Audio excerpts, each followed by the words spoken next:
Emmer from Minnesota. Now, my friends up on AM 1280 The Patriot and on my Duluth affiliate and my Western Minnesota affiliates, they all know who Tom Emmer is. But I want to introduce the rest of the country to the chairman of the National Republican Congressional Committee, who should still have champagne surrounding him because of the night he orchestrated. Congressman Emmer, welcome. Congratulations. What a great November 3rd you had. Thanks, Hugh. Yeah, great to be with you. When Tim Pawlenty was governor, he made me the commissioner of hockey in Minnesota. So you were coaching at that time. I'm not sure my edicts reached to you. Have you given up coaching hockey now? Given up is not the right word. I still coach through the TV. I've got one daughter and 6 boys, as you might know, Hugh. My daughter is the only one that made it to the NHL as a broadcaster for the Philadelphia Flyers. So my coaching is now vicarious. It goes through my daughter. Well, you coached a lot of first-term Congress people. I've got Michelle Steele coming up. I've been going through all the new Republican women who've been elected, and I want to know what the secret sauce was. What happened here? I think it's recruiting, but you tell us. How did you get this done? Well, you win campaigns, Hugh, with great candidates, number one, with the right message, and then with enough resources. We never have their resources. And I joke, but it's somewhat true. They need all the money that they raise because it costs a lot more to sell a lie to the American people. In this cycle, we had the best candidates, I've been told, ever running for the House. A record number of women, record number of minority candidates, record number of veterans that are not done serving this country. We actually won 28 out of the 29 most competitive races. And as of last night, when Mike Garcia, who represents the suburbs of Los Angeles, when his opponent conceded, we have now ensured that no Republican incumbent lost for the first time since 1994. And wow, it's pretty impressive, Hugh. The last thing I'll leave you with is I'm really proud of the fact that every one of the seats we flipped so far has been a minority, a veteran, or a female. Mike Garcia was on the show on election morning, so I'm going to, of course, claim credit for his winning. That was a 300-vote race, but it's not like Iowa. What is that, a 6-vote race? Yes, sir. Yeah, that one was certified yesterday. Marinette Miller Meeks has beaten Rita Hart by 6 votes, and we'll see. There's still one last step. Rita Hart and her campaign can file a lawsuit, I think, before the end of the day tomorrow, but it would be futile. She's lost the race. Tell us about the New York race. First of all, tell me, how many do you think you're going to end up with, Congressman? What's the number of Republicans in the incoming Congress?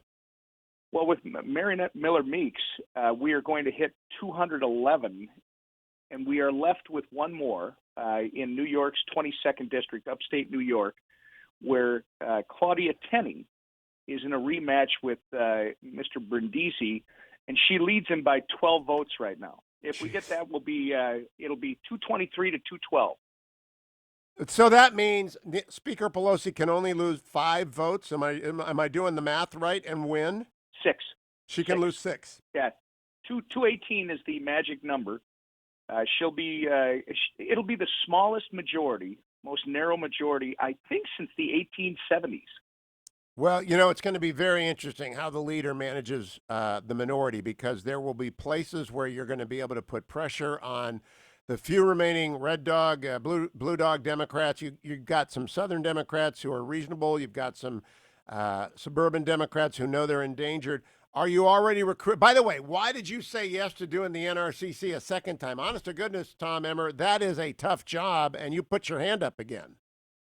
Well, I actually, unlike most people who were telling us we were going to lose anywhere from 15 seats or more, I actually believed we were going to win the majority this time. This Democrat Party that my grandfather actually loved is no longer the Democrat Party that we know. It's the Socialist Party of America, Hugh. They have gone so far to the left that when you say there are moderate Democrats, there's no such thing. With the departure of Colin Peterson, I would argue, in Minnesota, there are no more blue dog, quote unquote, Democrats left. The fight in that party is now between liberals and socialists, ultra liberals and socialists. And that's not what Main Street America wants. I thought we should have won the majority this time. I wanted to finish what we started, Hugh. Oh, that's very good. Now, I think you got the secret sauce in figuring out America likes younger congresspeople. They like women, minorities, and they love veterans. Now, Wesley Hunt did not win. I had a lot of hopes for Wesley. I hope he gets back in the ring. I hope redistricting helps us. How do people figure out whether or not they should run? What do you ask them to ask themselves when they come to you and say, I want to run? Well, actually, when they come to Washington and I sit down with them or I go out to where they are, first thing I ask them is, why in God's name would you want to do this? Because you have to step in, and it is hard. You work your tail off, but most of them, it's being called. The candidates we got this time, I think a lot of that was motivated by this lurch to the far left on the other side of the aisle. People want freedom for their children and for future generations. And, if you're a veteran, that's what you were defending when you were wearing the uniform. So it's just a natural step to jump into the arena on this side. The women out there, they're going to drive the future for the Republican Party. Now, you also had Win Red up and running for the first time. How much of a difference did that make, Tom Emmer? It made a huge difference, Hugh, and I'm going to give the credit to President Trump. This president is not only the single greatest small dollar fundraiser in the history of the Republican Party, he's the single greatest small dollar fundraiser in the history of American politics. We did something that was historic when we created Win Red. It was driven by President Trump.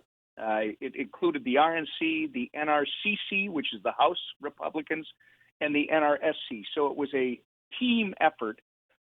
And I'll tell you, it was rolled out a little bit more than a year ago, August of 2019, and it raised $1 billion.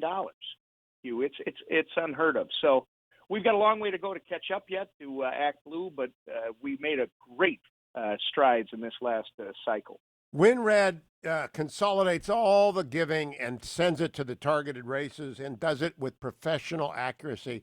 So, Tom Emmer, looking at redistricting, how much of a role does the NRCC play in advising the state legislatures or the independent commissions or anyone involved in the redistricting process?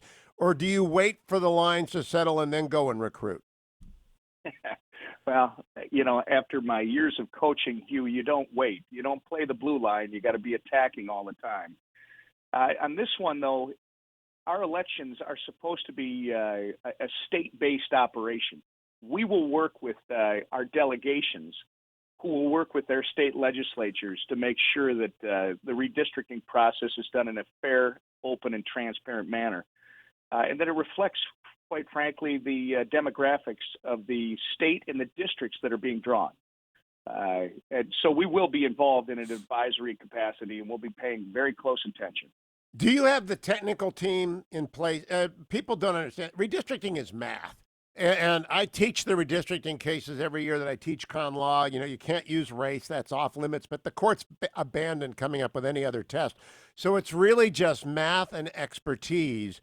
And the Democrats have been doing it forever, and the Republicans have been doing it forever. And I don't like to hide that fact. If you look at Massachusetts, which is 30% Republican, there aren't any Republican congressmen for a reason. They're really good at redistricting. Do you have the expertise you need? Yeah, well, so let's be open about the fact that former President Obama and his former Attorney General Eric Holder have been really working this hard for the last 4 or 5 years.